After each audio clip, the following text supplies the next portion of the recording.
So you just finished teaching a critical skill or important information in a lesson, and you want to determine who really understood it and who is just nodding along because they didn't want to call attention to themselves. What should you do? How can you determine who gets it and who needs more help? One thing you could do is to ask students to indicate this by raising their hands or some other display of understanding. But you can't always guarantee that students will willingly admit their ignorance. I mean, who wants to be the only one who admits they don't know or understand? Although there are ways to build that kind of culture and climate in the classroom, it takes time and trust to develop this, and it's not always a guarantee that you'll get an honest response from students.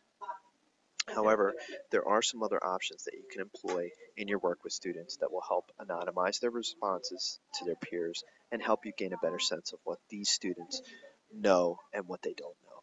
And furthermore, this is something that can be done before the formal or summative assessments. In education, we call this a formative assessment. Formative assessment is a way that teachers can get a snapshot of what the students know and understand, and then they can adjust their teaching to help make sure that students gain an understanding of the content and skills necessary to advance.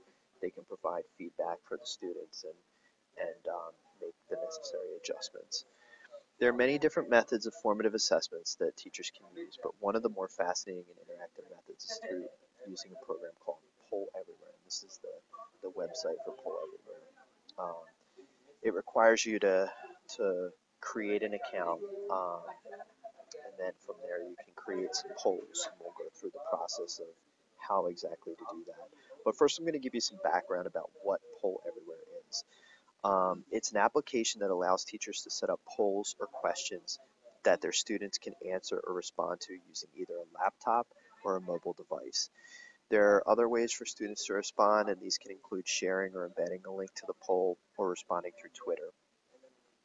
These methods of responding may be more useful for teachers looking for feedback or information about students' understanding outside of class time, but regardless, Poll Everywhere is a useful application for teachers to employ in their classroom. One of the advantages of using Poll Everywhere is that teachers and students can receive almost instant feedback. In my experience, it's been useful to see what students are thinking or concerns they may have about specific topics we've covered in class. So, for example, I taught a class of international teaching assistants this past summer, and we had some time left over at the end of the last week or so, and I asked students what they wanted to work on. So these were some of the topics we covered, and I don't know if you can see here, but 6 out of the 11 students wanted to continue to work on practicing how to handle office hours. So that was one of the things. So you can get a sense of doing that. I also asked them, and I don't know if this will turn on, but what are some of their concerns about being a TA? Um, and they only list. I mean, there were quite a few responses, and we did this as a word cloud, but most of them were involved around passing this IPT test and practicing their English. I feel like there were more responses, but for whatever reason, this is not coming up. This is from the summer. Um, so they have different ways to display them. You can also set it up as a multiple choice question. Here's another poll that I set up for a class I was teaching that had, it was a critical reading class, and the students were asked to paraphrase or pick the best paraphrase for the paragraph that they read. And you can see most of the students chose this one, which I believe was the correct answer. So there are different ways, that you can create your polls. You can set up multiple choice questions and display percentages. You can display open-ended responses. You can also display, as we saw in a word cloud. I'm trying to see if we have any others here in a word cloud. I don't believe that we do. But I think this is another example of an open-ended question where students were asked to debate the benefits of same-sex education based on a reading that they did in the class. And this is what's called a text wall. So you can see students were pulling evidence from the actual reading that they did. We'll come back to that a little bit later. But it gives a teacher a sense of different topics or concepts that may be better remembered or maybe causing more confusion depending on whatever way the question is worded. And while Poll Everywhere can give you a general overview of your class's understanding of content and ideas, it can also be used to identify specific individuals who may need more direct instruction or support for learning material or information. If you create a poll, you can have your students pre-register for the poll, and although Poll Everywhere recommends this to be a good fit for classroom use, it is a feature that is only used via, or it's only available via the subscription. Reports of individuals are not available for users who do not have a subscription. I do not have a subscription to this. I only have the free usage, and I think, for me at least, there's a lot of benefits to having just a free account. Although Poll Everywhere has a useful free option with many distinct advantages, purchasing a subscription may be beneficial.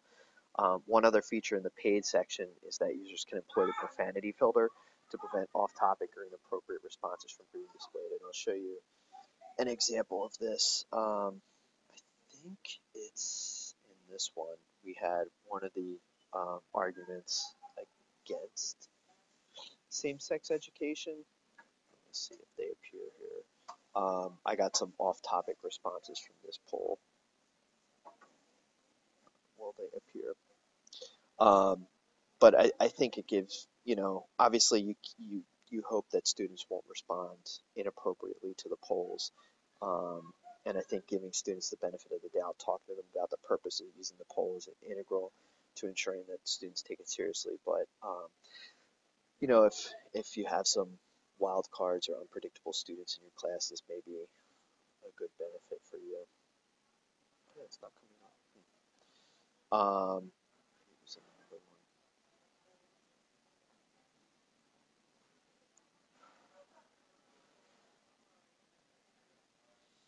Yeah, I'm not sure. But regardless, one of the other things that's useful about Poll Everywhere are there are plenty of resources here that they have a really useful user guide. They have a lot of frequently asked questions and some good video guides as well to help you develop questions and use Poll Everywhere in different ways. And I thought that was really a useful thing. So in order to begin to poll your students, you'll need to create a poll. So you go to create a poll, and then here you draft a question. So you may say, like, what was the main point of today's lesson? You can create multiple choice and give students an option. You can make it open-ended, and this is where you can create different formats like a word cloud, a text wall. You can cluster it, do the ticker, which is also interesting. For the multiple choice questions, if you give different things, it calculates a percentage. You can also upload images, which I think is useful, and give students the opportunity to select images. So if you're talking about concepts or points, this may be another interesting way to allow you to give students choice. And that's basically it. Once you do that, once you start to create your poll here,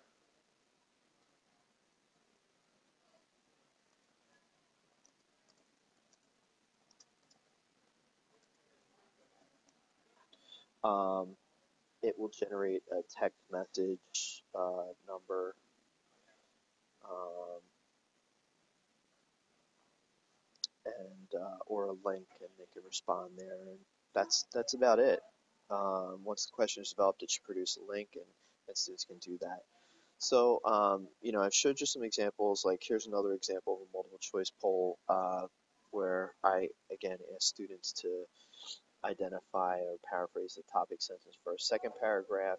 And this one was actually interesting because you can see, the first example, there were 6 who chose the one, but here the students were having some confusion about between these two. So this gave me a sense of where the students were and why this one might be causing some more confusion about the topic than another.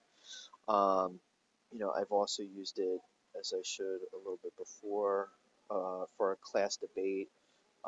So in this one, um, students were asked, they were broken up into different groups, and they were given some topics about to either read about same-sex education or coeducation, and these were pulling um, examples from their own experience as well as some of the experiences from the reading. And it was useful to have the debate topics for both sides clearly displayed to the students.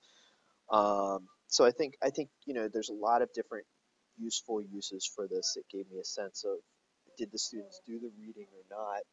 What did they get out of the reading? What kind of, you can use it for skills practice, whether it's paraphrasing, or it can give you a sense of what kind of concerns the students may have about different topics.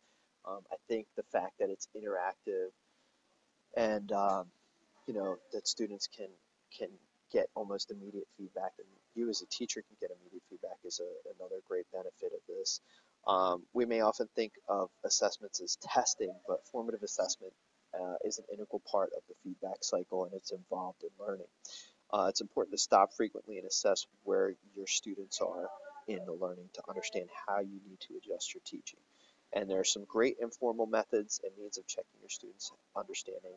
However, sometimes you may need to try some different methods and approaches to formative assessment. And I think Poll Everywhere is one of the really useful and fun interactive resources that you could use for this.